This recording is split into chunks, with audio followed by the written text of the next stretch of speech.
Welcome to the Real Estate Investing Podcast, where we help you unlock your potential freedom through land investing, real estate investing, and entrepreneurship. Hi, everyone. This is episode 115 of the Real Estate Investing Podcast, discussing personal and business goal setting for 2023. I'm your host, Ron Apke, and I'll be alone for this episode. Before we get into the show, let's go over a question from our Discord community. The question is from Jeff. I've been sitting on a piece of land that I haven't been able to sell for about 10 months. If I hold this past a year and then sell it, will I be taxed as long-term capital gains? And this is a really, really good question, Jeff. So you're going to eventually buy land. If you've been doing this long enough, you're going to buy land that maybe doesn't sell as quickly as you anticipated, and you might have it past a year. So long-term capital gains, the IRS looks at this as a lot of things are. So if you hold a stock for 13 months and then sell it after 13 months, that's going to typically be long-term capital gains, which is far less tax than if you sold it after 6 months. Then it's going to be taxed based on income if you made a profit. With land and land flipping, and again, I'm not a CPA or anything like that. I've had discussions with my CPA. I've talked to a lot of CPAs about this in particular. But if you go into that land deal with the purpose, with the intention of flipping the land, then it is going to be taxed like income. Whether you hold it for 10 months and you sell it today, or you hold it for another 3 years, that's not going to be taxed as long-term capital gains. Again, the long-term capital gains might be 20%, while income might be 35, 40, whatever it is. But unfortunately, that's not the situation from how I understand it from the conversations I've had with my CPAs. Again, please, if you want to learn more about this or know more about this, discuss it with your CPA for sure.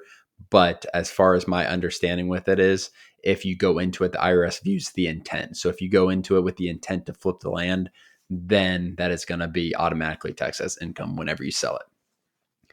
But other than that, guys, let's get into the show. So like I said, we're going to be talking about personal and business goal setting for 2023. And I didn't want to do this episode. Obviously, I'm by myself, and I think Dan will have a ton of input, and we can probably talk about this in a future episode with Daniel. But I wanted to do this episode because I think people get these two intertwined too much sometimes, when you should have business goals and you should have personal goals, and they shouldn't really overlap all too much, in my opinion. So let's get started just with the importance of goal setting as a whole. One thing that I do, so obviously, as we go through and as we're getting close to 2023 right now, when I'm recording this, it's actually Christmas. It's December 25th. And when I'm goal setting for 2023, I'm putting my goals for 2023, the whole 2023, and then I'm breaking those down into quarterly things and even monthly things a lot of times. So I want to know what I need to do in January, February, March, April, and so on to meet that yearly goal. And I'm going to set these goals really, really high. I don't want them to be unattainable, but right now in December, they should sound unattainable for 12 months from now, because it's like crazy, like how much you can get done in 365 days. And when I look at my goals that I set last year, I think I set them a little too low, to be honest with you. I didn't hit every single goal. I missed one or two of one of my top line goals, but at the end of the day, I still think I might have underset, to be 100% transparent with you guys. Another important thing with goal setting, as you can imagine, is it motivates you. So when you're looking and you're in February and you're already a quarter of the way done with a goal, not saying that's a good thing, and that's not how it should be, because it should push you a little more, but that can motivate you, like, wow, I'm killing it. Or if you're behind, like let's say you're at 33% of your goal in June, you're like, I really got to pick it up these next 6 months to make this happen. And that's one of the biggest things. Like, I'm constantly reviewing my goals, not necessarily weekly, but I think bi-weekly, I'll kind of look over my goals for the year, for the quarter, and then kind of evaluate, like, am I doing the right stuff to get here? Do I need to turn it up a notch? Do I need to change my strategy with something? I don't know. I just think so many people go into goal setting just like $1 million in revenue, and they don't have any reasoning behind it. They just kind of start throwing numbers out there and think it's going to happen without any action. And that's the biggest thing I want to get into is, if you don't have inputs. So I look at a goal as an output. So that's the output. That's the result you get, essentially. It's something that you can measure at the end of the year, at the end of the quarter, whatever you're doing. And that is the output. The inputs are going to are going to determine that 100 out of 100 times. Obviously, there's outliers and stuff that can happen, but I know in my business, if I want to make whatever it is, an X amount of dollars, I know the amount of mail I need to send. I know the amount of people I need to hire. And it's just executing those inputs essentially and making that happen. So it's really, and that's what you want to break it down into with each goal. Like each goal is your output. I want to do X dollars. I want to do X deals. Like, all right, these are my outputs. Let's work backwards to that and find out what these inputs need to be over the next 3 months, 6 months, 9 months to hit my goals for the next 12 months. But let's get into the actual business goals. So I was just talking pretty broadly right there about the importance of setting goals. So let's get into the business goals, and we'll get into personal goals as well. Because I do think, like I said, I do think these have they're very different. All right, so business goals. So these are goals that it's not just you doing it, unless you're a solopreneur, I think that's how you say it.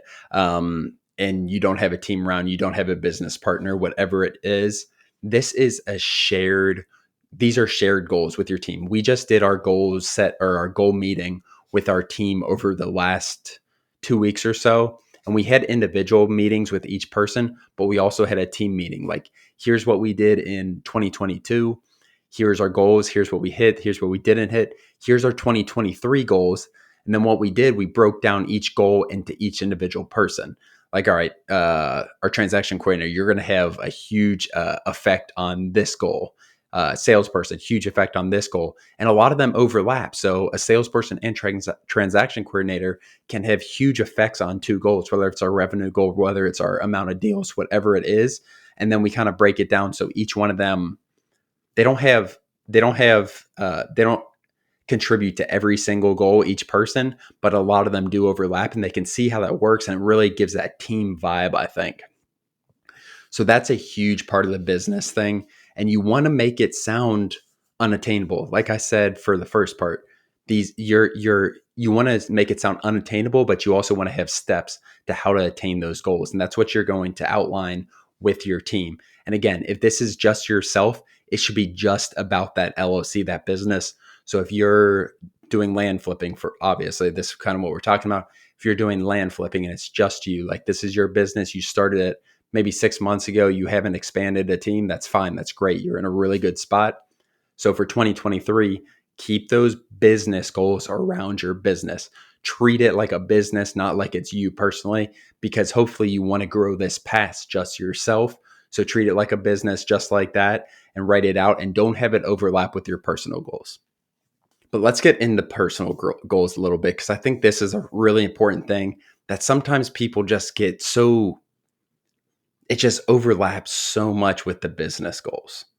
So the way I look at personal goals, and these are completely separate from my business goals. They are, so I'm going to have relationship goals. I'm going to have mind and body goals. And then I'm going to have financial goals. And I said financial last for a reason, because a lot of the business things, if I'm hitting the things in business, my financial stuff's going to take care of itself, but that still is a personal goal. And I'm going to do other business things, whether it's buying real estate, whatever it is, outside of my land flipping business, outside of my other businesses that I have. But with relationships, mind and body, those are the things that people, I think, just look past. I don't think nowadays they do as much as they used to, but where you could just be head down, just working, and you don't care about take care of these other things, and it's going to eventually break you down, whether it's your relationships or your mind, your body. And that's something I've been really focusing on in 2023. I'm really trying to even increase that more. So mind, body, relationships. I think those three things are going to help that financial side so much more. But that's how I do it. I'm not going to get into my personal, as far as what I personally have. Financial is a huge part of it. Taking care of myself, my health, my relationships with my kids, with my wife, all that stuff drives everything in my life. And that's what makes me the happiest. Like, I don't want to just be a successful entrepreneur. It's everything combined. And that's when you kind of can look at it like it's combined with business and personal. But to wrap this up, guys, I don't have a ton more. Like, just the importance of it, just as you're going into past the holidays, into the new year, set it and break it down. So break down where you want to be 12 months from then, break it down into quarters, what you have to do. And you need to have those inputs. Like you cannot just say, let's break it down to like, let's say you want to buy an apartment building or something, a quad, a fourplex, whatever it's called, by the end of the year. Like that's very attainable. But that's only when you break it down, like closing on that document, closing on that quad is going to be a 1 day thing. What happens before then to get that deal? Because you don't want to just buy any property, obviously. So maybe you evaluate 5 deals every single day, whatever it is, 3 deals every day. Maybe you're trying to buy an off-market property. You want to send 100 letters every single day for that quad. So that's how you got to break it down. And then by December, you do something like that. You'll probably have a quad way before then, without a doubt, in my mind, if you have the finances, everything like that. But you got to break it down. Like your end of the year goals, if it's just one thing, like let's say it's buy your first or buy a $500,000 land property that's worth $1 million. Like, yeah, that's only 1 day of signing the paper, but that is a lot of work on the front end to get to that output. So think through that. Like we have another week in the year. If you guys are listening to this when this was released, if not, there's still, you can goal set any time in the year. Like I will adjust my goals at times if something, maybe I'm surpassing them like too fast. I'm like, this isn't going to push me enough. I need to adjust these goals. That's a very normal thing to do. So just think about these these next couple of weeks and take some action. Get ready. Get those inputs ready. Don't overdo it in January like we see everyone, all the gym rats in January who fall off in February. Let's be consistent this year. Get those inputs, and your goals are going to be hit by the end of the next year without a doubt if you are consistent with your actions. Other than that, thank you so much for joining. If you have got any value from this episode or any other episodes, please leave us a review on Apple Podcasts. It really helps us grow, really helps us reach other entrepreneurs as well. Other than that, thank you for joining, and we'll see you next episode.